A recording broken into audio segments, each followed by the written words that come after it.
Jóvenes, ¿cómo están? Buen día, señoritas. Buenos días, doctora. ¿Cómo están? Buenos días, Buen profesora. día.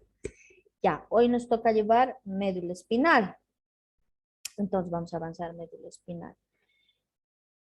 Hemos avanzado el día lunes, desde el viernes y lunes hemos llevado generalidad sobre el sistema nervioso y esa parte era vital que ustedes puedan comprender porque a partir de eso tenemos que avanzar esto, ¿ya? La médula espinal. ¿Se acuerdan? Hemos hablado del neuroporo anterior, hemos hablado del tubo neural. Esta partecita les voy a explicar para continuar el resto. Hemos hablado de esto que era el tubo neural. Les he dicho que el día 24 a 26 este tubito se cierra. Y cuando se cierra, el neuroporo anterior, que es esto, se diferencia en tres vesículas primarias, que son el prosencéfalo, el mesencéfalo, un momentito, el mesencéfalo y el rombencéfalo. Eso pasa el día 24 a 26, cuando el neuroporo anterior se está cerrando.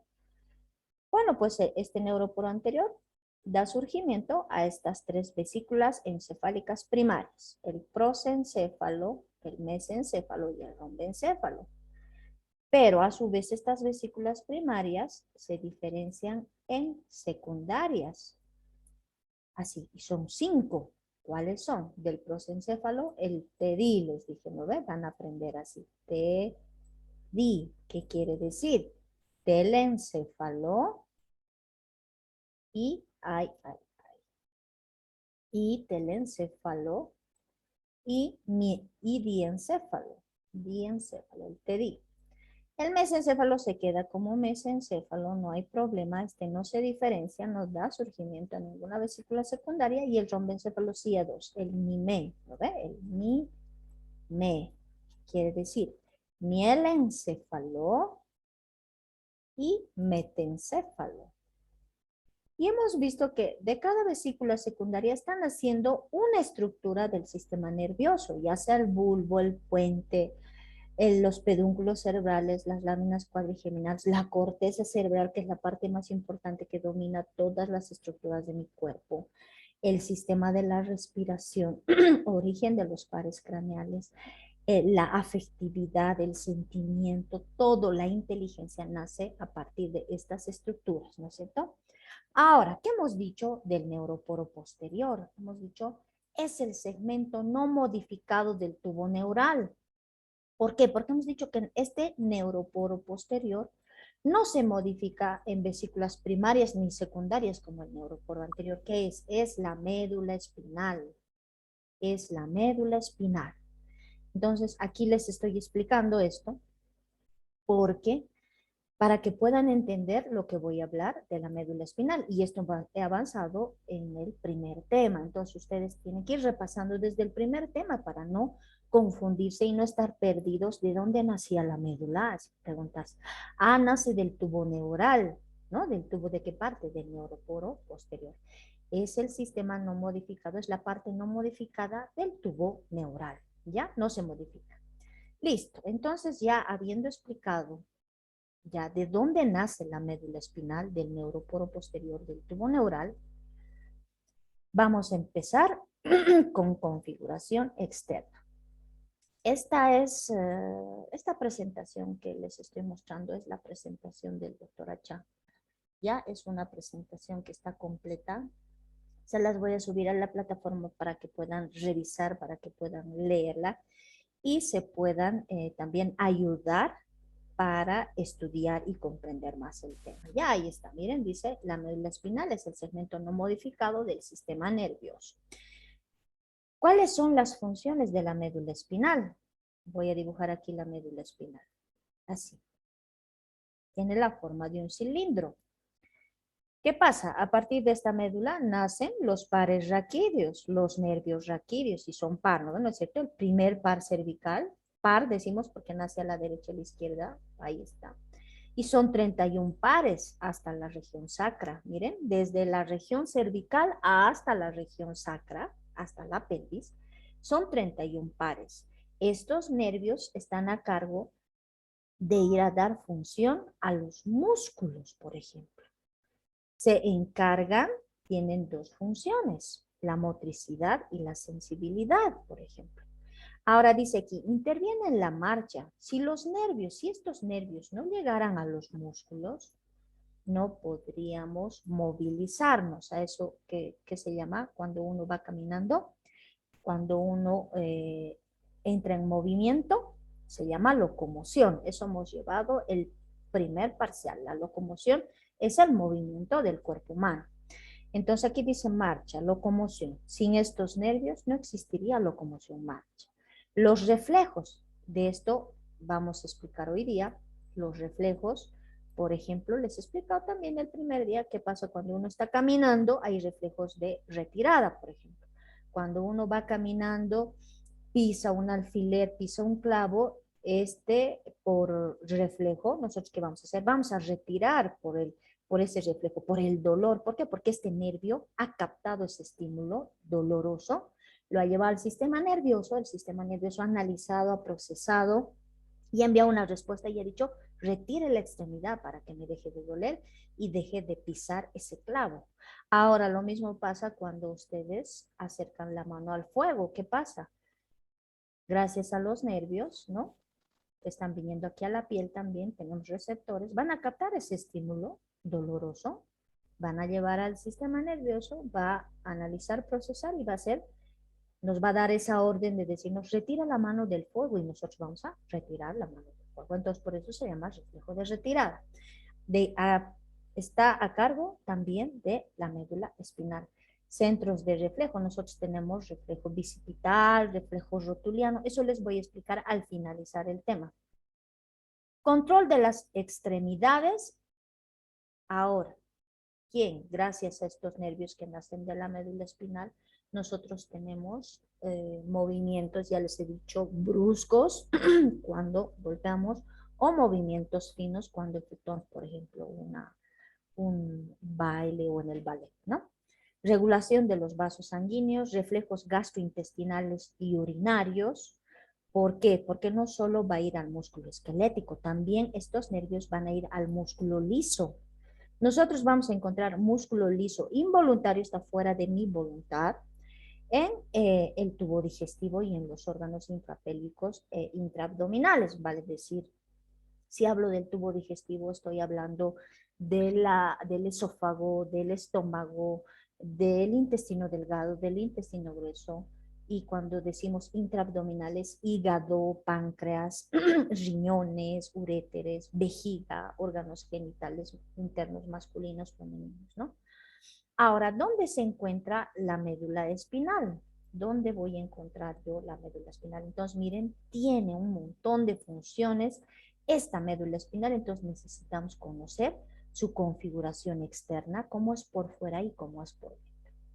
¿Dónde está la médula espinal? Se aloja en el conducto raquídeo. ¿Ya? ¿Qué quiere decir? La superposición de las vértebras. Hemos visto en la vértebra el agujero vertebral que está detrás del cuerpo vertebral y esa superposición de esos agujeros vertebrales va a formar un conducto que se llama conducto raquídeo, conducto vertebral o conducto espinal. Tiene varios nombres. Conducto vertebral porque es la superposición de los agujeros vertebrales. Conducto raquídeo porque a esto también le llaman raquis. Y espinal porque ahí está la médula espinal. Ahora, emergen de ella, de aquí de la médula, los pares raquídeos y también llegan otros nervios, ¿ya?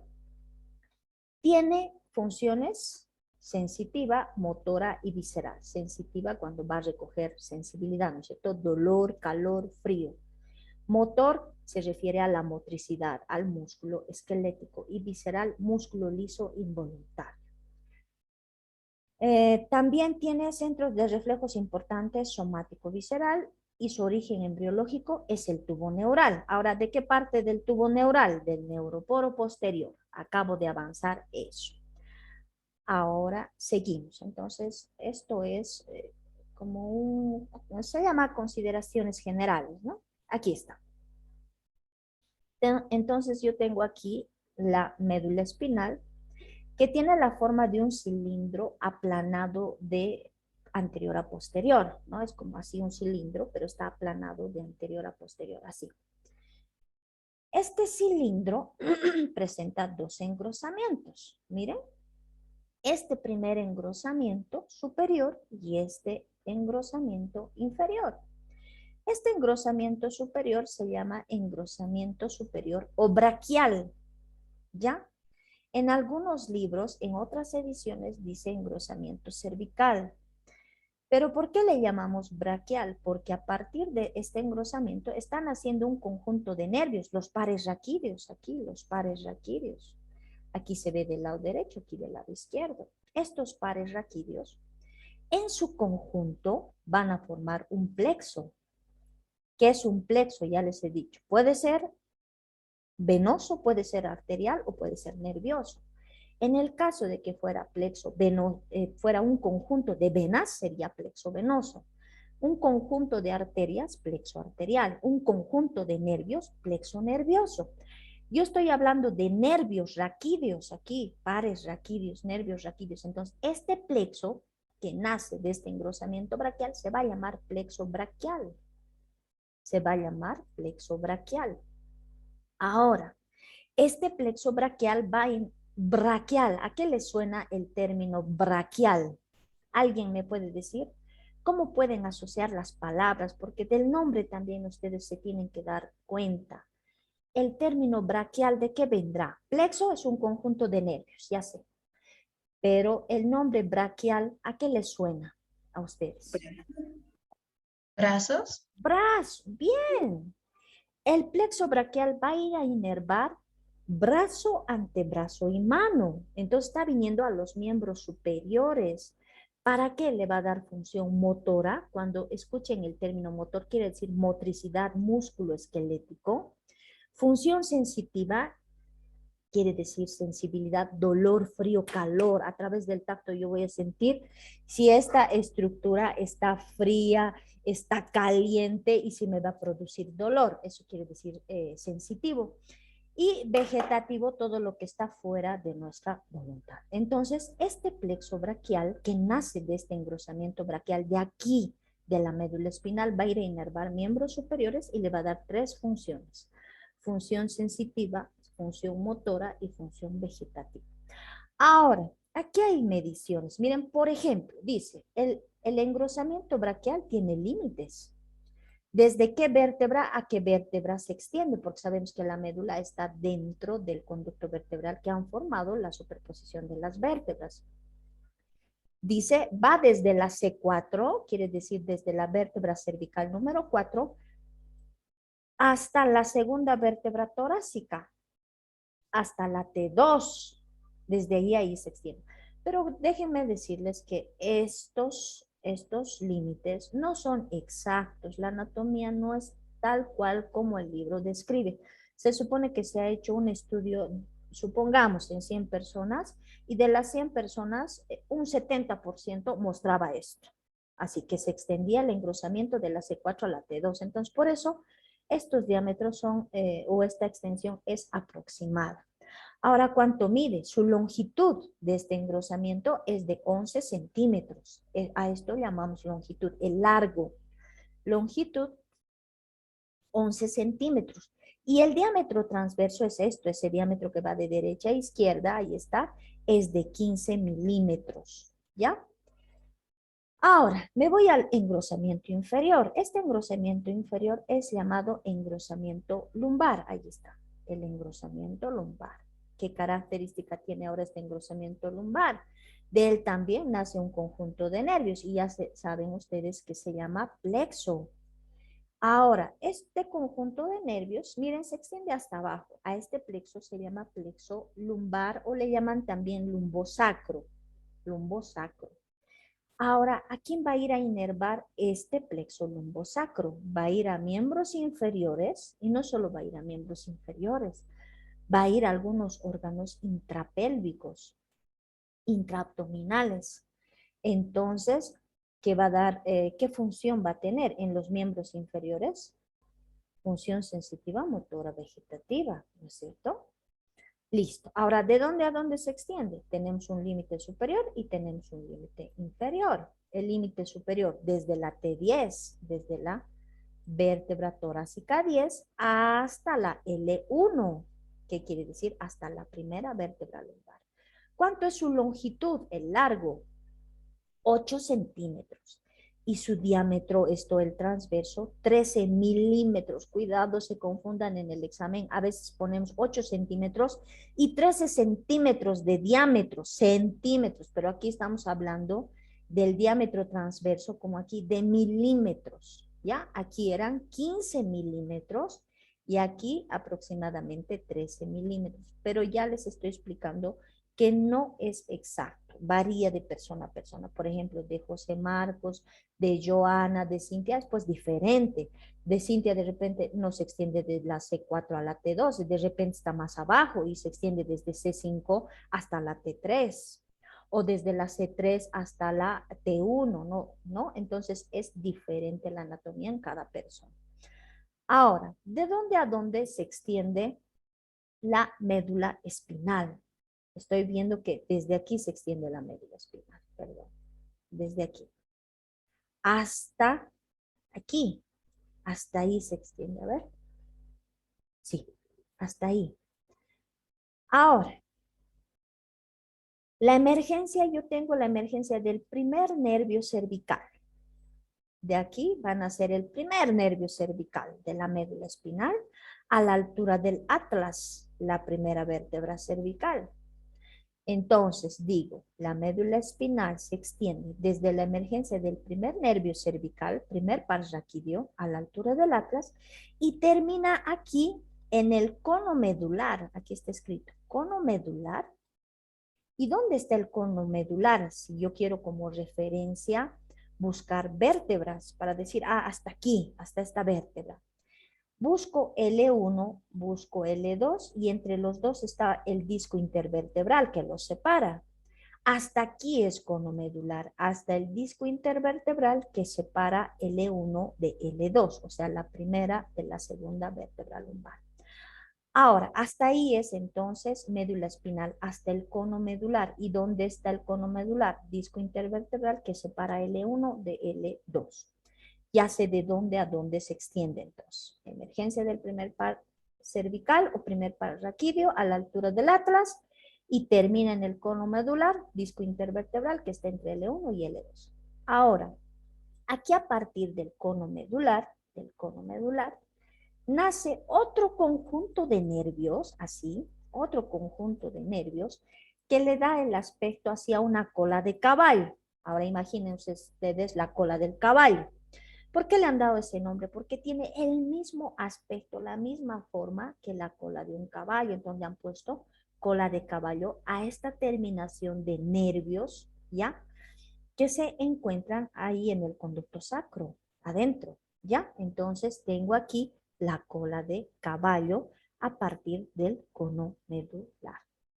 Listo, entonces ya sabemos que la médula espinal tiene dos engrosamientos, el superior el braquial, con su plexo braquial, el inferior el lumbar con su plexo lumbosacro.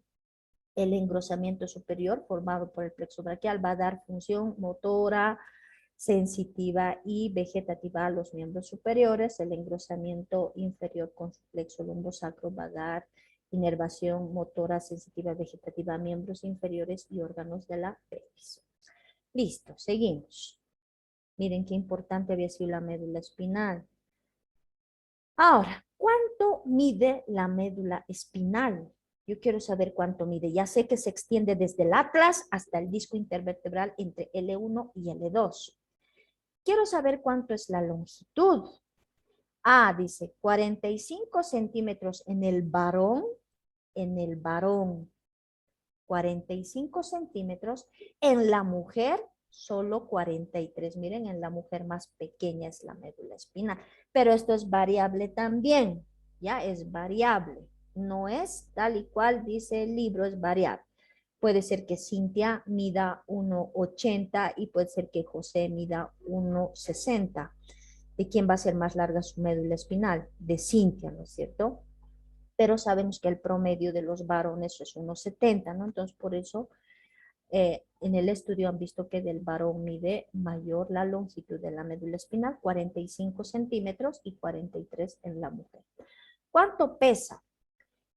Pesa sin las meninges, porque sabemos que aquí a la médula espinal le están envolviendo estas meninges, ¿no? Estas meninges, ¿cuáles son? La dura madre, la aracnoides y la pía madre, esas tres meninges. Si nosotros sacamos esas meninges y solo pesamos la médula espinal, pesa 28 gramos. Entonces el peso de la médula espinal sin las meninges es de 28 gramos. ¿Cuál es la dirección? La médula espinal no está así, longitudinal, recta, no. La columna vertebral adopta curvaturas, ¿ya? Una curvatura convexa, una cóncava, una convexa, una cóncava. Así es la columna vertebral. ¿Qué quiere decir? Las vértebras cervicales forman una convexidad, las torácicas una concavidad, las lumbares una convexidad y las sacrococcígeas una convexidad. Así es la columna vertebral. ¿Y dónde está la médula? Aquí adentro, miren, en el conducto vertebral, aquí está la columna vertebral. Como referente anatómico les estoy mostrando la columna. Ahora, se fijan en el gráfico, la médula espinal no está pues, así, vertical, completamente recta, vertical, no. La columna, la médula espinal va a seguir las inflexiones de la columna. Entonces, la médula espinal que está aquí adentro, lo mismo, pues presentará primero una concavidad, una convexidad, una concavidad y una convexidad. Va a seguir la dirección de la columna vertebral. Ya no es así vertical. ¿Cuál es la consistencia de la médula espinal? Tiene una consistencia pastosa blanca, ¿ya? Perdón, blanda. Tiene una consistencia pastosa y blanda. Entonces quiere decir que cuando ustedes toquen, puede ser como la consistencia más o menos de una goma, de un borrador, ¿ya? De un borrador. Esa consistencia tiene. De una, ¿conocen, no? ¿Cuál es el borrador? Entonces tiene esa consistencia. ¿Cuál es su color? Blanquecina. Es blanquecina. En realidad el color, dicen muchos autores, es blanco mate, así como están viendo aquí en la imagen, blanco mate. ¿Cuáles son los límites? Ya les he dicho, aquí está el límite superior, la emergencia del primer par raquídeo, primer par cervical, y abajo va a terminar en el cono medular que está a la altura del disco intervertebral entre L1 y L2. Ahí está.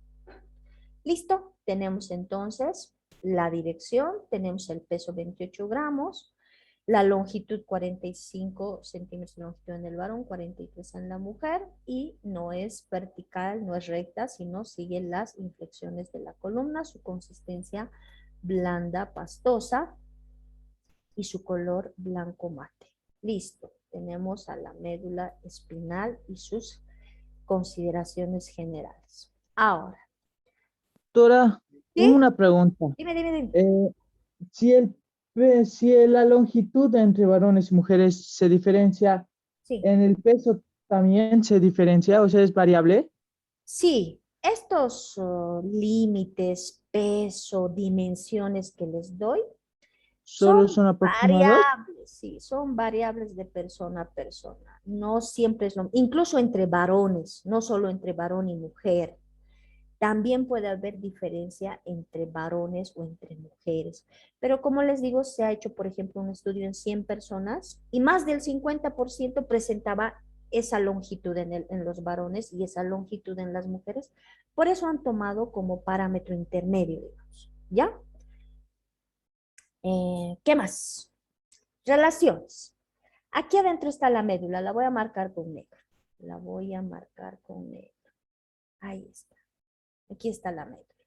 En el conducto vertebral, en el conducto raquídeo, en el conducto espinal, como ustedes quieran. Ahora, está contenida aquí, esos 45 centímetros están ahí en el conducto espinal, pero queremos saber cómo se relaciona aquí adentro, con quiénes. Yo estoy viendo que se está relacionando primero con la parte ósea de las vértebras y aquí adentro con las meninges, miren, con las meninges. Entonces, debo detallar la relación con las partes óseas y debo también describir su relación con las partes blandas, con las meninges, la dura madre, la pía madre y la aracnoides. Ahora, para hablar de relaciones óseas, hablamos de estuche duro. El estuche duro es la parte ósea, ¿ya? O también llamado osteoligamentar. Y para hablar de las meninges, yo digo estuche blando, estuche blando. Primero voy a describir al estuche duro porque quiero saber qué parte de las vértebras están relacionadas con la médula. Por ejemplo, yo estoy viendo aquí, vamos a hacer un recordatorio, una retroalimentación del primer parcial, no del segundo parcial. Y estoy viendo aquí el cuerpo vertebral. Estoy viendo las apófisis transversas con el agujero transverso. Esta es una vértebra cervical, ¿no es cierto? ¿Cómo me doy cuenta que es cervical? Porque la apófisis transversa es bitubercular y tiene agujero transverso. La apófisis espinosa es bitubercular, es corta. Las láminas, los pedículos, aquí están los pedículos y el agujero vertebral. Estas son las partes de una vértebra. Ahora quiero saber cómo está formado este estuche duro que está envolviendo, que se está relacionando aquí con la médula espinal. A ver, vamos a hablar primero, atrás, su relación posterior, ¿con quién es? Con este ligamento. Miren, aquí está el cuerpo vertebral y aquí hay un ligamento. Este ligamento se llama ligamento longitudinal posterior, su relación. ¿Ya? Ahora, aquí entre cuerpo vertebral y otro cuerpo vertebral, yo voy a encontrar el disco intervertebral. Entonces pongo disco intervertebral. Estoy hablando de la relación posterior del estuche duro. He dicho ligamento longitudinal posterior, por eso dice relación posterior. Ligamento longitudinal posterior, discos intervertebrales. Cuerpos vertebrales. ¿Qué cara del cuerpo vertebral? Porque el cuerpo vertebral tiene cara superior, cara inferior, cara anterior, cara posterior, caras laterales. La cara posterior de los cuerpos vertebrales. Eso es la relación posterior. Entonces digo, repito, ¿cuál es la relación posterior del estuche duro? El ligamento longitudinal posterior, la cara posterior de los cuerpos vertebrales, los discos intervertebrales. Ahora, quiero saber su relación, esto era su relación anterior, ahora la posterior. Aquí, ¿qué estoy viendo? La base de la apófisis espinosa, la base de la apófisis espinosa. ¿Qué más estoy viendo? Las láminas. Esta es la relación posterior. Entonces, atrás yo voy a encontrar la apófisis espinosa, la base y las láminas. La relación anterior era el ligamento longitudinal posterior, la cara posterior del cuerpo vertebral y los discos intervertebrales. Esta es la relación anterior. La posterior, la base de la apófisis espinosa y las láminas. Ahora, a los lados, aquí a los lados. ¿Cómo está formado el estuche duro? Está formado por la masa apofisiaria y los pedículos, dice. ¿Qué es masa apofisiaria? Cuando habla de masa apofisiaria, se refiere a las apófisis transversas y a las articulares. Miren, yo estoy viendo aquí a las apófisis transversas y las articulares que están a los lados y los pedículos. Entonces, esta es su relación lateral. La masa apofisiaria, por eso ya no decimos apófisis transversa ni articulares, directamente decimos masa apofisiaria y los pedículos. Así está formado el estuche duro. Ahora, el estuche blando, ¿a qué se refiere? Ya he descrito estuche duro, partes óseas y osteoligamentarias. Hemos dicho el ligamento longitudinal posterior. Por eso se dice osteoligamentar. Ahora, el estuche blando, las meninges. Ahora voy a borrar un ratito esto que he rayado porque les quiero mostrar los espacios que forman las meninges. Y voy a hablar de la dura madre, la aracnoides y la pía madre. La pía madre es lo que ven rojo. Rojo bien pegado es la pía madre. La dura madre es lo que ven de celeste. Y entre las dos, este espacio blanco, la aracnoides. ¿Ya? Ahora, esa es su relación con las meninges, pero si ustedes ven, hay un espacio aquí y hay un espacio fuera de la dura madre. Hay, ¿ya? Aquí está la pía madre, la dura madre, la aracnoides y la dura madre. Ahora, mire, dice, en el espacio epidural, que es este que está fuera de la dura madre, hay un espacio entre el hueso, entre la apófisis espinosa y las láminas, aquí hay un espacio que está fuera de la dura madre. Este espacio es llamado como espacio epidural. Lo voy a pintar por favor de un color lila. Este es el espacio epidural. Este es el espacio epidural. Ahí está también, no está escrito. ¿Qué característica tiene este espacio epidural que está fuera de la dura madre entre las vértebras? Este espacio epidural contiene, dice, tejido adiposo semifluido, ¿qué quiere decir? Semilíquido, semifluido, con plexos venosos. ¿Qué es un plexo, jóvenes? ¿Qué es un plexo? Conjunto de nervios. Ya, plexo nervioso, conjunto de nervios. Ahora aquí dice un plexo venoso, que va a ser un conjunto de venas. Miren estos agujeritos que ustedes están viendo, los voy a hacer de color celeste, porque las venas son, azules son las venas, no son celestes. Las venas azules. Estoy viendo aquí un conjunto de venas, entonces estoy viendo un plexo venoso. Y voy a ver aquí de amarillo, voy a pintar el tejido adiposo semifluido que está aquí adentro. Es grasa. Cuando decimos tejido adiposo, nos referimos a la grasa que es semifluida, semilíquida.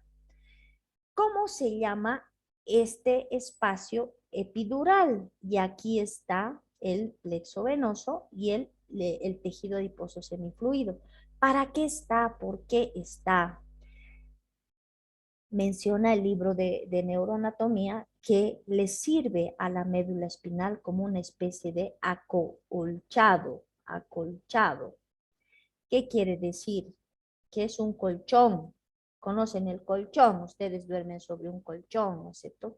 ¿Para qué? Para descansar la columna, la espalda, la región glútea, los miembros superiores e inferiores, la cabeza. Necesitan reposar y no pueden reposar simplemente sobre su cuja o sobre su catre. ¿Por qué? Porque es duro y podría lastimarles. Podría lastimar músculos, podría lastimar, qué sé yo, el esqueleto, ¿no? Entonces, para evitar que exista un trauma de la médula espinal, existe este espacio epidural con este conjunto de venas que se llama plexo venoso y este líquido adiposo o este tejido adiposo semifluido que le va a servir a la médula espinal como una especie de acolchado para evitar traumatismos. Entonces, cuando usted se golpea en la espalda y se golpea en la columna vertebral, este es esto que le sirve de una especie de acolchado, va a proteger a su médula espinal de ese golpe, de ese traumatismo. Para eso está aquí, en este espacio epidural. ¿Ya? ¿Listo? Y voy a encontrar entre la aracnoides y la pía madre, entre la aracnoides y la pía madre, yo voy a encontrar este espacio, ¿ya? Este espacio donde está el líquido cefalorraquídeo, donde voy a encontrar al líquido cefalorraquídeo entre la aracnoides y la pía madre. Listo, estas son las relaciones. Entonces no se van a olvidar de ese espacio epidural con el plexo venoso y el tejido adiposo semifluido que le sirve de acolchado a la médula para evitar que sufra traumatismos, ¿no? Aquí está. Entonces, aquí yo voy a encontrar entre la dura madre y el hueso voy a encontrar este espacio que se llama epidural y aquí voy a encontrar el plexo venoso y voy a encontrar el tejido adiposo semifluido que le va a servir de acolchado. Entonces, cuando ustedes reciban un golpe o un accidente, entonces esto va a proteger de ese traumatismo a la médula espinal. Seguimos. Ay, perdón, un momento. Ya. Medios de fijación, ¿cómo se fija la médula aquí en el conducto vertebral? Porque si no, la médula espinal estaría suelta en el conducto vertebral y con el movimiento que efectuamos cuando uno está jugando, qué sé yo, básquet, voleibol, está jugando futsal, la médula espinal estaría en continuo movimiento y sufriría más traumatismo, ¿no? Por el movimiento continuo. Entonces, nosotros tenemos medios de fijación, uno superior, inferior y laterales. El medio de fijación superior es su continuación con la médula oblongada. Esto que ven aquí arriba es la médula oblongada, esa que nace del mielencéfalo, o bulbo raquídeo, donde está el centro de la respiración. Entonces, miren, médula espinal es a partir de la emergencia del primer par raquídeo a la altura del atlas, y arriba se continúa, miren, sigue. Pero ya no es médula espinal aquí arriba, es médula oblongada o bulbo. Entonces, su medio de fijación superior es su continuidad, ¿no? Se continúa con la médula oblongada o bulbo. Esto es médula espinal, esto es médula oblongada o bulbo raquídeo. Eso es su medio de fijación superior, su continuidad con eso. Ahora, el medio de fijación inferior, aquí abajo va a haber un ligamento que se llama ligamento coxigio. Ese ligamento coxigio le va a fijar abajo. A los lados, ¿cuáles son los medios de fijación laterales? Aquí a los lados, aquí. Por una parte es la emergencia de los pares raquídeos. ¿Por qué? Porque estos pares raquídeos nacen hacia los lados y tienen que salir por los agujeros intervertebrales, así. Así. Entonces, un medio de fijación son los pares raquídeos. Y vamos a encontrar aquí en la dura madre que está envolviendo, que es la capa más externa, le voy a hacer de un color blanco. La dura madre que le está envolviendo la capa más externa, van a ser unos ligamentos, aquí que se van a fijar, que son así. Y estos ligamentos tienen la forma de dientes, miren, de dientes. Entonces se llama ligamentos dentados. Entonces, ¿cuáles son los medios de fijación lateral? La emergencia de los pares raquídeos y los ligamentos dentados. ¿Listo? Entonces tengo medios de fijación superior, su continuidad con la médula oblongada o bulbo, inferior ligamento coxigio. A los lados tengo a los ligamentos dentados y tengo la emergencia de los pares raquídeos. ¿Ya? Borramos.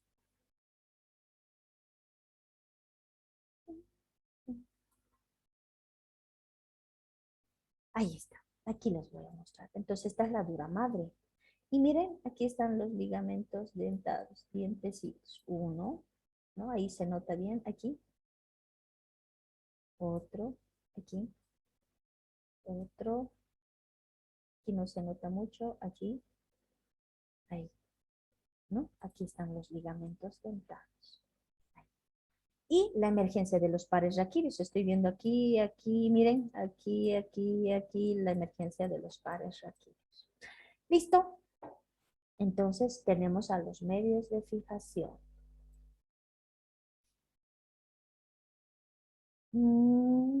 Ahí, me salté. Aquí. Sigo con la médula. Quiero saber cuál es la configuración externa de la médula. ¿Qué quiere decir? Cuando les digan ustedes, a ver, hábleme de la configuración externa y no saben de qué hablar. Pesa, mide y eso no es configuración externa. Eso es generalidades de la médula espinal. ¿Ya? Cuando les digan, háblame en general de la médula, es cuando tienen que decir, mide, pesa, se extiende, tiene 2 engrosamientos, sus medios de fijación. Eso es cuando les digan, háblame en general de la médula. Cuando les digan, háblame de la configuración externa, es cómo se ve por fuera. ¿Cuántas caras tiene? ¿Cuántos bordes tiene? ¿Cuántos ángulos tiene? Eso tienen que describir en configuración externa, ¿ya? Eso tienen que describir en configuración externa. Entonces, cuando a cualquiera en anatomía 1, en anatomía 2, o cuando estén en el hospital y les digan, Háblame de cuando estén rotando gineco, háblame de la configuración externa de la vesícula biliar. Entonces ustedes dirán, la vesícula biliar tiene un fondo, un cuerpo y un cuello. El fondo está en relación con el borde anterior del hígado. El cuerpo está adosado, que es decir, pegado a la cara visceral del hígado. El cuello está encurvado, doblado sobre sí mismo y está fijado al hígado por peritoneo. Entonces, están hablando que la vesícula tiene un fondo, un cuerpo y un cuello. ¿Cuánto medirá? ¿No? Entonces, ya. A eso nos referimos cuando hablamos de configuraciones. ¿Cuántas caras tiene la vesícula? 2. ¿Ya? 2 caras viscerales. ¿Cuántos bordes tiene la vesícula? 2 bordes tiene. Bien. ¿Tiene ángulos? No. A ver, háblame de su cara visceral superior, es la que está adosada a la vejiga, al hígado. La cara visceral inferior está en relación con el duodeno. Así. Ahora, yo quiero hablar de la configuración externa de la médula y voy a describir eso y voy a decir, la médula espinal tiene la forma de un cilindro, hemos dicho, y tiene 4 caras.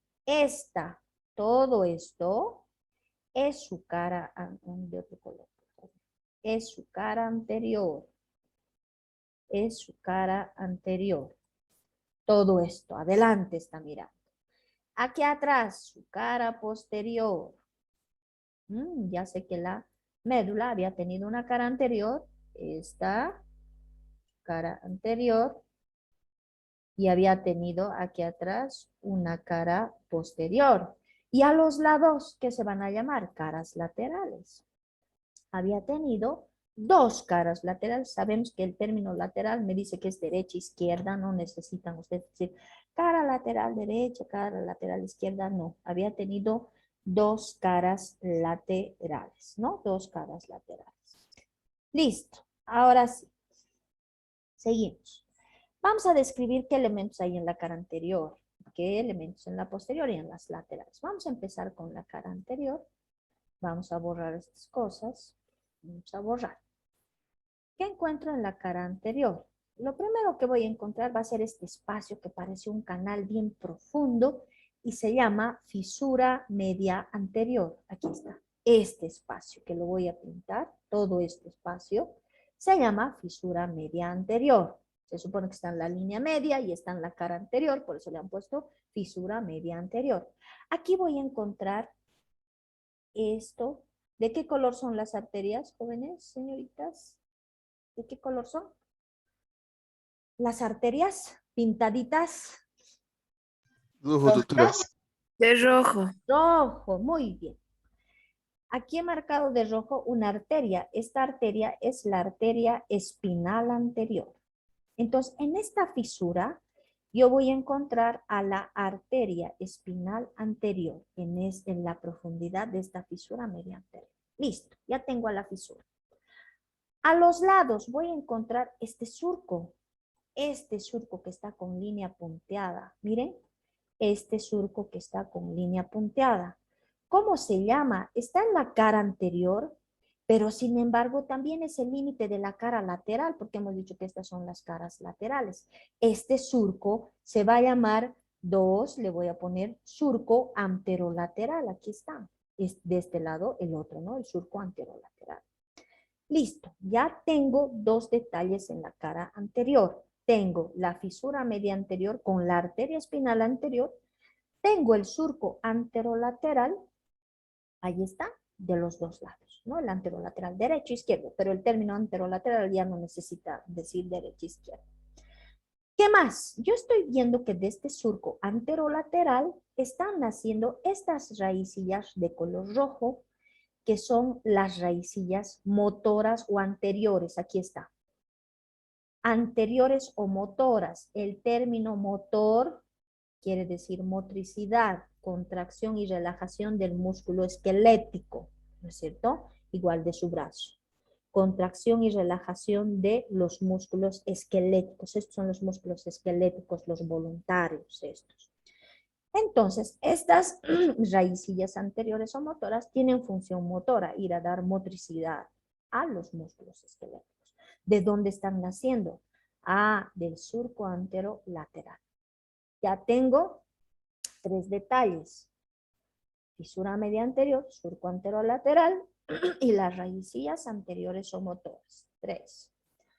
4. Entre la fisura media anterior y el surco anterolateral, ¿qué estoy encontrando yo aquí? Esto. Miren, esto. Del otro lado, esto. Entonces digo, entre la fisura media anterior, esta, y el surco anterolateral, yo encuentro esto que se llama cordón anterior. Cordón anterior, le vamos a poner número 4. Cordón anterior, ahí está, cordón anterior. Listo. 4 detalles he encontrado en la cara anterior de la médula. Repito y paso a la cara posterior. Tengo la fisura media anterior, donde está la arteria espinal anterior. Tengo el surco anterolateral, de donde nacen las raicillas anteriores o motoras que van a dar motricidad al músculo esquelético, movimiento, contracción, relajación. Y entre la fisura media anterior y el surco anterolateral, tengo al cordón anterior. Listo. Eso es cara anterior. Cara posterior. Ahora aquí. Me voy a la cara posterior. Si bien no hay fisura así profunda, pero hay un surco. Miren, este surco, ¿cómo se llama? Voy a poner con otro color, vamos a hacer. Ver. 1. El surco longitudinal posterior. Es un simple surco cerrado, por eso no se llama. Esta era abierta, fisura, miren. Un canal profundo, parece, por eso se llama fisura media anterior. Atrás es un simple surco cerrado, se llama surco longitudinal posterior. Listo, no hay arteria, no hay nada porque es un surco bien cerrado. Me voy a los lados y aquí hay surco posterolateral. Aquí había surco anterolateral porque está en la cara anterior y cara lateral. Aquí está en la cara posterior y cara lateral. Entonces pongo 2, surco posterolateral. Surco posterolateral. ¿Qué nacía del surco anterolateral? Las raicillas, estas rojas, que son motoras, que van a dar motricidad al músculo esquelético. Pero estoy viendo que del surco posterolateral están naciendo estas raicillas de color azul. Y se llaman raicillas posteriores o sensitivas. Entonces, del surco posterolateral nacen las raicillas posteriores o sensitivas, de que se encargan de ir a captar la sensibilidad. ¿Qué? Calor, dolor, frío. Yo puedo tocar y sentir si mi mano está caliente, está fría, o si me pincho, captan esa sensibilidad de dolor, ¿no? Cosquilleo, prurito, cuando les escuece, prurito, ¿no? Entonces, esa sensibilidad es captada, son raicillas sensitivas, esa sensibilidad es captada por estas raicillas posteriores o sensitivas. Listo. Ahora, ¿qué más? Aquí, entre la fisura media anterior y el surco anterolateral, ¿qué he encontrado? El cordón anterior. Aquí están los cordones anteriores, 2. Entre el surco longitudinal posterior y el surco posterolateral, yo voy a encontrar esto, que es el cordón posterior. Esto, que es el cordón posterior. El cordón posterior. Ahora, aquí se ha quedado hasta cordón anterior. Aquí sigo. Entonces ya tengo 4 detalles. Esta cara tenía 4, ya tengo 4. Me falta 1, 2, 3 más. Esta cara tiene más detalles. ¿Qué pasa con el cordón posterior? Yo estoy viendo que están haciendo otro surco, miren. En el cordón posterior, otro surco. Este surco. ¿Cómo se llama? Surco intermedio. Le estoy dando número 5 al surco intermedio. Ahí está. Entonces, el cordón posterior que va desde el surco longitudinal posterior hasta el posterolateral está dividido por el surco intermedio. ¿En qué? En 2 haces. Ya saben qué es un haz, qué es un fascículo, qué es un cordón. Un haz es un conjunto de fibras homogéneas que tienen mismo origen, misma terminación. Eso hemos dicho en generalidades. Les he dicho que es un haz, un fascículo, un cordón. Haz, conjunto de fibras homogéneas que tienen mismo origen, misma terminación. Aquí hay dos haces que ha formado el surco intermedio en el cordón posterior. Este haz que está saliendo aquí y este otro haz. Este haz medial porque está mirando a la línea media y este haz lateral porque está mirando afuera. ¿Cómo se llama este haz, el medial? Se llama haz delgado grácilo de Gol. Le vamos a poner número 6. Este haz se llama haz delgado. Con ese nombre pueden aprender, que es sencillo. Gol, a los chicos que les gusta, o a algunas mujeres también les gusta jugar futsal, fútbol, ¿no? Gol o grácil. Grácil. Y este otro, el haz lateral, este se llama cuneiforme o de Burdach. Entonces voy a pintar de lila al haz delgado, grácil o de Gol y voy a pintar de color verde oscuro al haz cuneiforme o de Burdach. Lo mismo de este lado, ¿no? Este es el cuneiforme o de Burdach y este es el haz delgado, grácil o de Gol. Listo. Tengo entonces la cara posterior. Nos vamos a las caras laterales ahora. Las caras laterales, ¿de dónde a dónde se extienden? ¿Alguien me puede decir? Porque ya, caras laterales, dices, esto hasta aquí. ¿Alguien me puede decir de qué surco a qué surco va? Solo fíjense el dibujito. Está El viniendo. anterolateral al Muy bien, posterolateral. muy bien. Está yendo del surco anterolateral al surco posterolateral. Ahora, estas caras laterales van a formar un cordón. Este cordón se va a llamar cordón lateral. Lo mismo de aquí. Esto va a ser, aquí está escrito, cordón lateral. Miren, del surco anterolateral hasta el posterolateral, el cordón lateral. Entonces ya conocen ustedes que la médula en su configuración externa tiene fisuras, tiene surcos, tiene cordones. ¿Cuántos cordones tiene la médula espinal? 2 anteriores, 2 posteriores y 2 laterales. ¿Qué función tienen estos cordones? Tienen haces y fascículos, ¿ya? Ahora, listo. Hasta aquí era configuración externa. Me falta avanzar una cosa más y paso. La médula espinal presenta 2 porciones. Se estarán dando cuenta, esto no les he explicado. Esto y esto.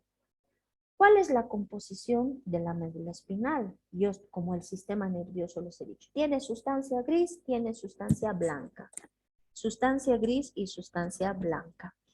La sustancia gris es esta que la voy a pintar de amarillo, que tiene la forma. ¿Qué forma ven ustedes que tiene esto? Porque ustedes le pueden dar hasta la forma. Muchos cuando decían el esfenoides, ¿saben? Cuando estábamos avanzando el esfenoides, yo les preguntaba, ¿qué forma tiene el esfenoides? A ver, supongamos, Dylan, para vos, ¿qué forma tiene el esfenoides? Alguna vez me han dicho, parece un elefante con sus 2 orejas grandes. Alguien me ha dicho, tiene la forma de un murciélago. Otros dicen, tiene la forma de una mariposa. Cada uno se imagina, cada uno tiene su imaginación. ¿No? A veces todos nos imaginamos, especialmente las mujeres, ¿no? Somos bien imaginativos las mujeres. Entonces, a ver, ¿qué forma ustedes le dan a esto? ¿Qué forma? ¿Qué parece? ¿Parece una letra del abecedario? Les pregunto primero. ¿Parecerá una letra del abecedario? ¿Parecerá un animalito, un insecto? ¿Qué parece? Como una Mariposa, doctor. Muy bien, Iván. Ya, Gonzalo. Aquí, esta es la sustancia gris. Tiene la forma, dice, de una mariposa con las alas extendidas. 1. 2. Tiene la forma de una H. Así. Miren, tiene la forma de una H. De una letra del abecedario. Pero más tiene la forma de una mariposa con las alas extendidas. Esto es la sustancia gris, es bien importante. De esto voy a detallar, yo creo que hoy no alcanzo porque es harto sustancia gris. Voy a hablar sistematización de la sustancia gris, voy a hablar de neuronas, voy a hablar de zonas, voy a hablar de núcleos, voy a hablar de láminas.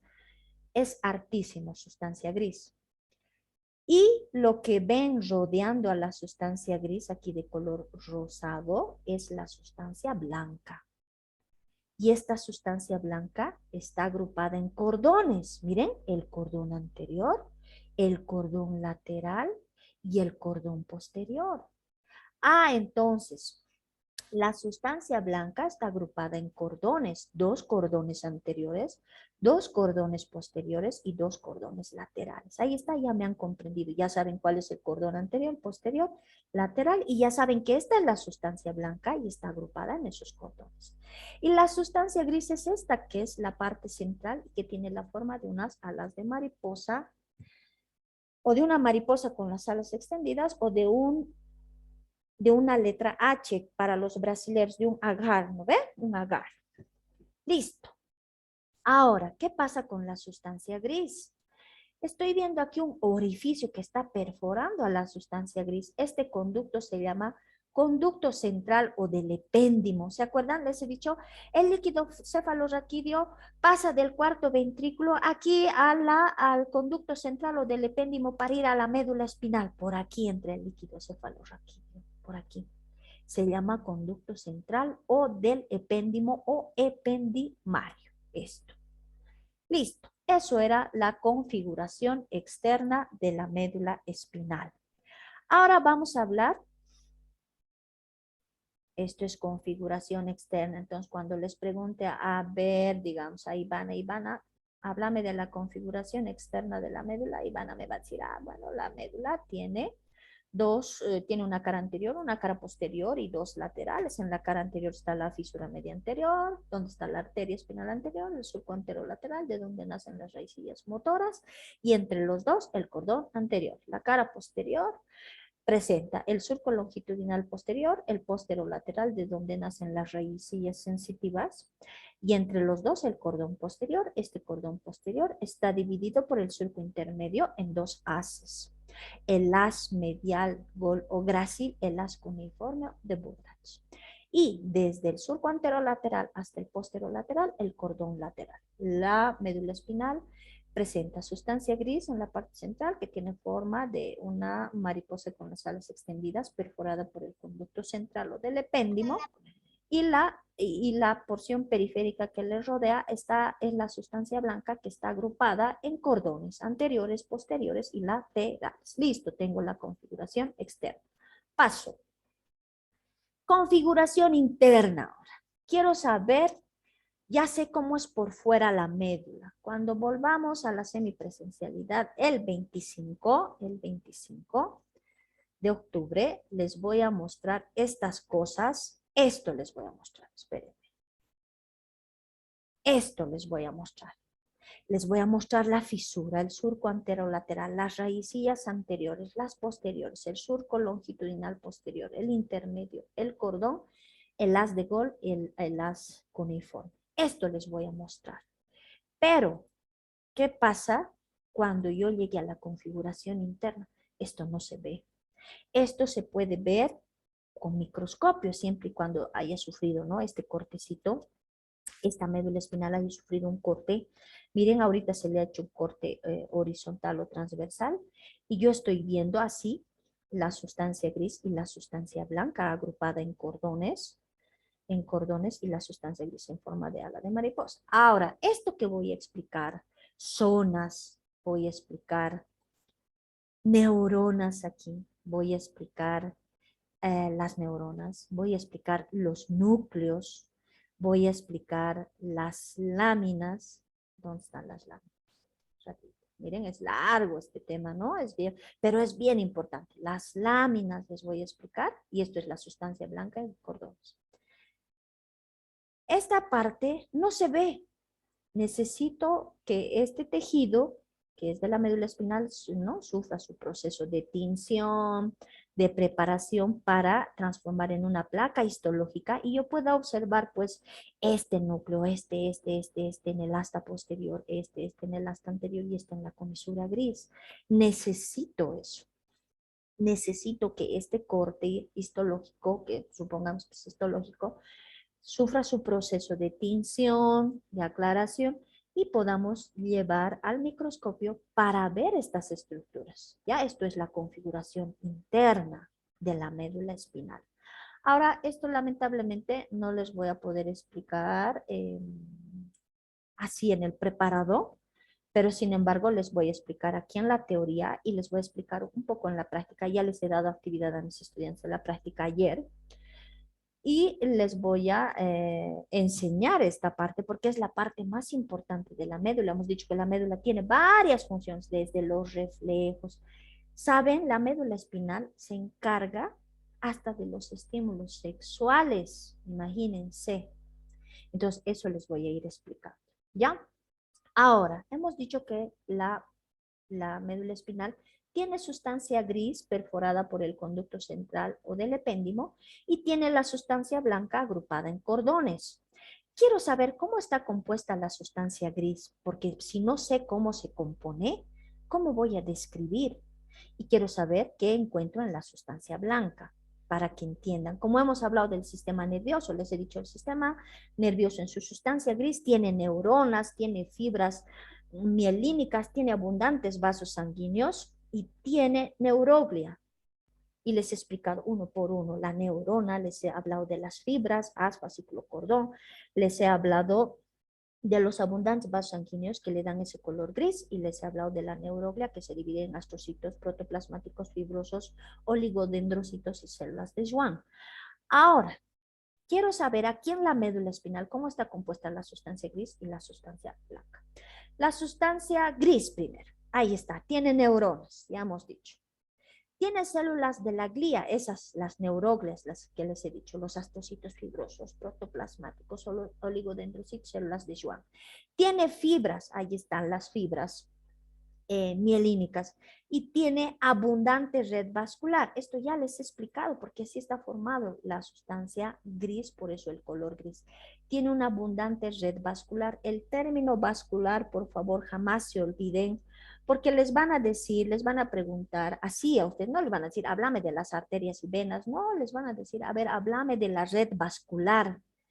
Y cuando les dicen, se asustan y están perdidos. Cuando escuchen el término vascular, se refiere a arteria y vena, o arterias y venas. Entonces, ustedes hablarán de las arterias y de las venas. Por ejemplo, les van a preguntar, háblame de la red vascular del globo ocular, supongamos en oftalmología. Entonces ustedes van a decir, tenemos la arteria oftálmica, rama de la carótida interna, y tenemos la arteria también, ramas de la arteria oftálmica 11, la central de la retina, las arterias ciliares anteriores, ciliares posteriores, esos que hemos avanzado, y la vena central de la retina también, ¿no? Rama de la yugular, ¿no? Así. Entonces, esto no se van a olvidar. Tiene abundante red vascular, por eso es gris. Ahora, la sustancia blanca tiene fibras mielínicas. Tiene fibras amielínicas también. Los dos tipos de fibras. Mielínicas y amielínicas. ¿Qué quiere decir? Amielínicas sin mielina, mielínicas con mielina. Células de la glía también. Tiene a la neuroglia, los astrocitos protoplasmáticos, los fibros, los oligodendrocitos, las células de Schwann. Y tiene vasos sanguíneos, pero no abundantes como la sustancia gris. ¿Listo? Y hace la composición de la sustancia gris y blanca, que la estoy repitiendo desde la clase pasada. Ahora sí. Estructura de la sustancia gris. ¿Qué hora es, jóvenes? Porque esto es un poco larguito. Ya, 10 minutos más voy a explicar y aquí vamos a quedar. Alcanzo a explicarles esto. Tengo a la sustancia gris. Solo voy a empezar a explicar sustancia gris. Al final es sustancia blanca. Hemos dicho que la sustancia gris tiene neuronas. Aquí están las neuronas. ¿Cuántas neuronas tenemos? 1. Estas neuronas se dividen en neuronas radiculares. Te voy a poner como A. Y B, neuronas cordonales. Cordonales. Entonces, yo voy a encontrar en la sustancia gris, aquí, neuronas radiculares y cordonales. Ya me está diciendo el nombre radiculares y ya me está diciendo el nombre cordonales. Las radiculares son las que están formando las raicillas anteriores o motoras o las raicillas posteriores o sensitivas. De eso el nombre radicular, porque muchas veces se les explica, ¿no? Tenemos a las neuronas radiculares y cordonales, las radiculares, las alfa, las gamma, vegetativa simpática, parasimpática, las de Renshaw. Pero quiero que razonen, yo quiero que razonen, ¿por qué se llaman radiculares? ¿Por qué? Hemos visto que del surco anterolateral, aquí del anterolateral, salían las raicillas anteriores o motoras que iban al músculo esquelético a dar motricidad, contracción y relajación. Y hemos visto que del surco posterolateral nacen las raicillas sensitivas que se encargan de captar la sensibilidad, calor, frío, dolor. Entonces, estas neuronas con sus axones, porque aquí está el cuerpo, miren, y esto es su axón, están formando esas raicillas. Estoy viendo quiénes están en las anteriores, las raicillas anteriores o motoras, y quiénes en las raicillas sensitivas o posteriores. Por eso se llaman radiculares. Ahora, si ya les he explicado por qué se llaman radiculares de raicilla, ¿quién me puede decir por qué se llaman cordonales? Fácil. ¿Por qué se llaman cordonales ahora? Porque si de esta parte no me entienden, en vano les voy a explicar las alfa, las gamma, vegetativa, simpática, parasimpática, las heterómeras, las tautómeras, las hecatómeras, las ganglionas, porque esas son, miren, tienen nombres medio complicados, pero les voy a explicar una por una. Entonces, quiero que me entiendan. ¿Por qué creen que se llamen ahora neuronas cordonales? Ahí está su nombre, me está diciendo, cordonales. ¿Qué dice? ¿Por qué deben tener una forma parecida a la de un cordón? ¿O deben tener el grosor de un cordón? Ya, ¿quién más? Más cerca, cerca, Sebastián. Bien. Forman Que cordones. salen por el cordón. Eso. Bien. Sus axones están formando las raicillas, por eso se llaman radiculares. De estas otras neuronas de las cordonales, que también son 4, porque estas son 4, estas cordonales también son 4, sus axones están saliendo a los cordones, aquí al cordón lateral, aquí al cordón anterior, aquí al cordón posterior. Por eso se llaman neuronas cordonales. Bien, muy bien. Les voy a explicar solo una de las neuronas, las alfa, porque no vamos a alcanzar. Quiero explicar esta parte bien para que me entiendan cómo es el proceso de la contracción y de la relajación del músculo esquelético. Entonces vamos a hablar de las neuronas radiculares, estas que forman las raicillas anteriores y las posteriores, o motoras y sensitivas. Vamos a hablar de las neuronas o motoneuronas alfa, son las más gigantes. Ahora quiero que se acuerden, les he dicho, ¿cuánto miden las neuronas? Les he dicho, se van a acordar porque esta parte voy a ver en médula espinal. ¿Cuánto eran? ¿Cuántas micras medían las neuronas? Habían 2 mediciones en las neuronas, desde las gigantes hasta las más chiquititas. ¿Cuánto medían? 5 micras a 5. 130. Muy bien, 5 micras, las más pequeñitas, y 130 micras, las gigantes. Ahí está encontrado aquí una gigante, y miren, la más gigante es la motoneurona alfa. Ahí está, la motoneurona alfa. Ahora, ¿dónde está? Esta parte no les he explicado y me he saltado.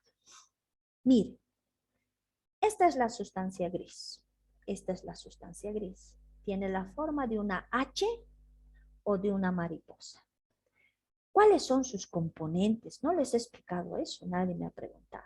Miren, tiene 2 prolongaciones anteriores porque están mirando a la cara anterior. Tiene 2 prolongaciones posteriores mirando a la cara posterior y tiene 2 prolongaciones laterales mirando a las caras laterales, esta zona media. ¿Qué se llaman?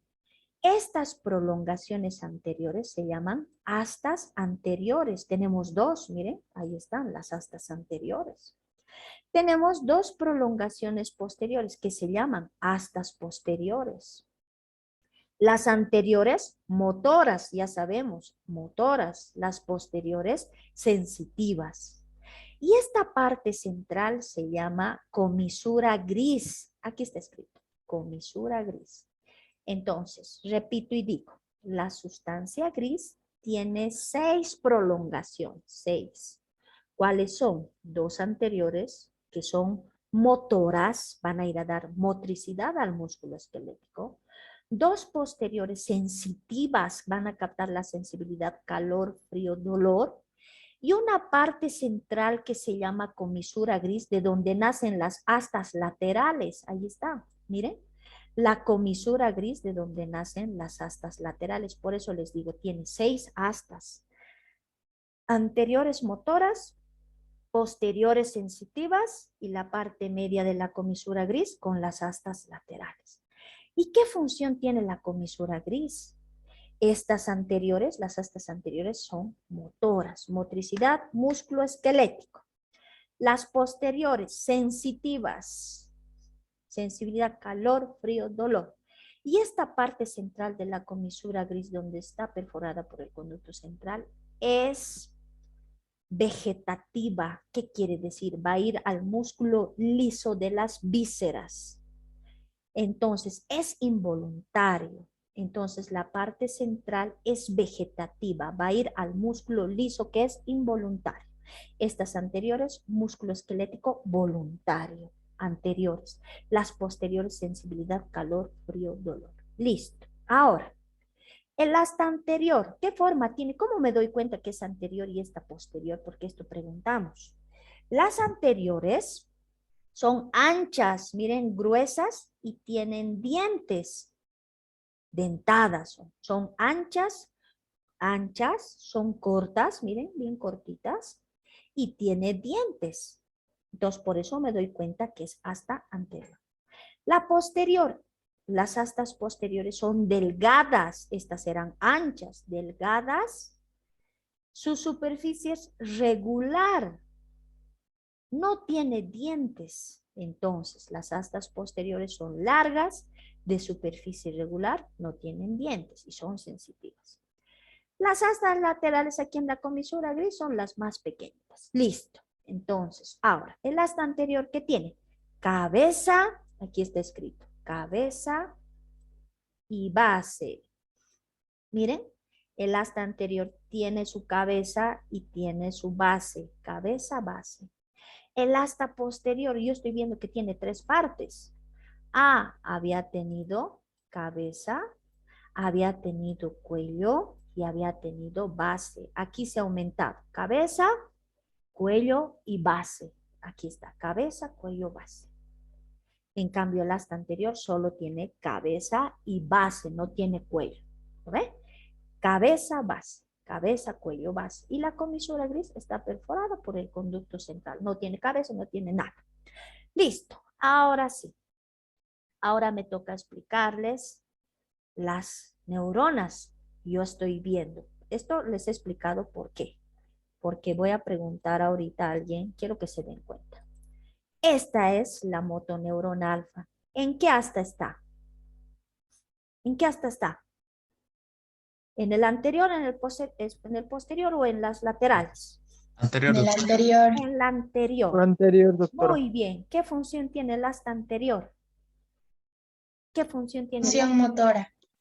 Eso, entonces, Sensitiva. No, motora, doctora. motora, muy bien. Entonces, esta neurona con su axón va a formar las raicillas anteriores y va a ir al músculo esquelético a dar motricidad. Ahora, ahorita voy a explicar todo. Solo quiero que se den cuenta. La neurona gamma es esta, la lila o la celeste. La verde. La verde es la neurona gamma. ¿En qué asta está?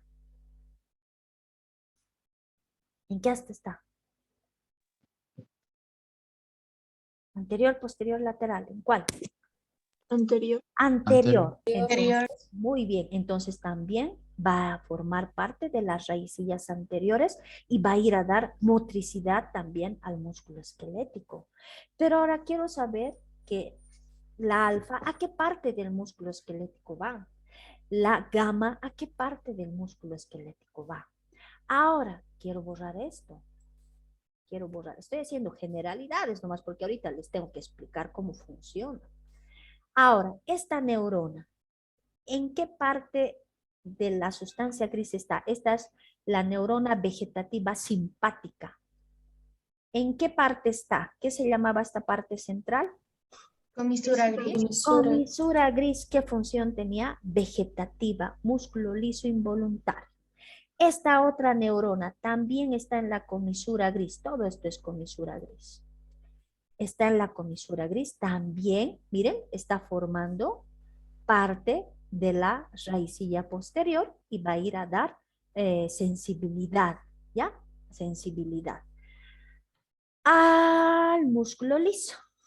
Ahora, esta neurona chiquitita, ¿en qué hasta está? También en la anterior. Se llama neurona de Renshaw. Entonces, ya saben que la neurona, la motoneurona alfa, la gamma y la de Renshaw están en el asta anterior. Su función es netamente motora, motricidad al músculo liso, perdón, al músculo esquelético, voluntario. Están formando las raicillas anteriores, por eso se llaman radiculares. Pero ahora estoy viendo que la neurona vegetativa simpática y parasimpática están en la comisura gris y la función de la comisura gris es vegetativa, músculo liso involuntario. Entonces, hasta aquí les he explicado dónde está y qué función tiene. Ahora la siguiente clase, que es el día viernes, les voy a explicar cómo actúa la motoneurona alfa, cómo la gamma, cómo la vegetativa simpática, la vegetativa parasimpática y la de Renshaw. Les voy a explicar un poquito sobre el tétanos, ¿ya? Cómo actúa en el tétanos la neurona de Renshaw, porque esta de Renshaw, esta es la que controla la contracción muscular. Si yo quiero hacer este movimiento, espérenme un ratito, voy a traer aquí. Si yo quiero hacer esta contracción de mis músculos lumbricales de mi mano, lo normal es que yo contraiga así. Pero ¿qué pasa si empiezo a contraer tan fuerte los músculos y empiezo a fracturar mis falanges? Eso no es normal. ¿Quién controla esta contracción normal? La neurona de Renshaw. ¿Por qué? Porque esta libera una sustancia que se llama glicina. Esta controla la contracción normal del músculo esquelético. ¿Por qué? Porque libera glicina. ¿Qué pasaría si esta neurona de Renshaw no libera la glicina para controlar la contracción del músculo esquelético normal? Las contracciones fueran espásticas increíbles que llegarían a fracturar los huesos, no solo los huesos de la mano, llegarían a fracturar los huesos, las vértebras, los huesos del antebrazo, del brazo, ¿no? Entonces, eso les voy a explicar el día viernes. Es una clase bien bonita, de médula espinal. Es bien interesante y además es bien importante. Aquí les voy a explicar sobre el tétanos, por ejemplo. ¿Ya? Listo. Entonces, vamos a quedar aquí. No se olviden hasta su asistencia y no se olviden leer un poquito esta presentación, que no es mía, evidentemente. Se las voy a subir a la plataforma también, para que puedan leer y puedan recordar lo que les acabo de explicar hoy y también la grabación del tema. ¿Listo? Aquí entonces quedamos. Nos vemos conmigo el día viernes. No se olviden que su microparcial es el lunes. Es el lunes. Me han escrito y me han dicho, hemos quedado el lunes 8, creo que es. ¿No? Lunes 11, doctor. Ya, lunes. Estoy perdida. Ya, el lunes 11 es su microparcial. Van a dar desde hueso cigomático, mandíbula, van a dar vértebras y músculos. Hasta ahí nomás es un microparcial. No va a entrar, no, pues va a entrar arterias y venas más. Lo que no va a entrar es neuro, porque esta parte de neuro es un poquito complicada y es mucho además. Ahora, les he dicho que les iba a ayudar este segundo parcial un poco porque habían respondido muy bien el primer parcial. Hay notas buenas y veo que leen y se dan cuenta, además que están atentos en la clase cuando yo voy preguntando, porque en anterior se me preguntaba, supongamos, Ivana, a ver, dime dónde está la motoneurona alfa, y había fantasmas en mi grupo porque nadie me contestaba. En cambio, ahora veo que todos están pendientes, digo un nombre y contestan y lo hacen muy bien. Les dije que yo les iba a colaborar. Entonces, este segundo parcial van a dar microparcial solo hasta músculos, ¿ya? Van a dar solo hasta músculos. Entonces, No van a dar arterias ni venas, pero sin embargo tienen que repasar exacto. Tienen la presentación del PowerPoint, tienen la grabación de la clase también, revisen. Entonces su micro es mandíbula, hueso cigomático y todos los músculos masticadores, los músculos del cuello, región anterior, plano superficial, plano profundo y los músculos de la región posterior, los 4 planos. Hasta ahí es su micro parcial el lunes. En el horario de clases van a dar media hora y luego avanzo. Tengo que avanzar. Una clase hemos perdido, no hemos pasado. Doctora, ¿Sí? doctora, ¿podría repetir los temas, por favor? No lo escuché bien. Ya. Es mandíbula, hueso cigomático, vértebras, músculos masticadores, músculos faciales, músculos del cuello, región anterior y músculos del cuello, región posterior. Eso es. ¿Ya? Ya, doctora, gracias. Ya, de nada. Entonces, conmigo nos estaríamos viendo el día viernes. Voy a tratar de terminar el tema. Ya no nos falta mucho, pero nos falta la parte más importante. Ya nos falta la parte más importante. Entonces, vamos a hablar de eso el día viernes. Vamos a empezar puntual, 8:15, para tratar de terminar. ¿Listo? Entonces, nos vemos. Por favor, que tengan un buen día y vayan estudiando. Y ya saben que ayer ampliado el plazo para el trabajo. Evidentemente ya habrán subido a los que les faltaba subir porque no han podido, porque por el internet, qué sé yo, no han podido subir. Ayer he ampliado el plazo hasta las 18:16, creo que era el plazo. Espero que hayan subido todos los que faltaban su trabajo, que eran unos 4 o 5 personas que me escribieron al WhatsApp. ¿Ya? Nos vemos entonces, jóvenes, el día viernes y en la práctica nos vemos con el grupo P4 el día de mañana y el viernes también. ¿Ya? Hasta luego, que les vaya bien. Hasta luego. Doctora, gracias. Hasta luego, hasta luego.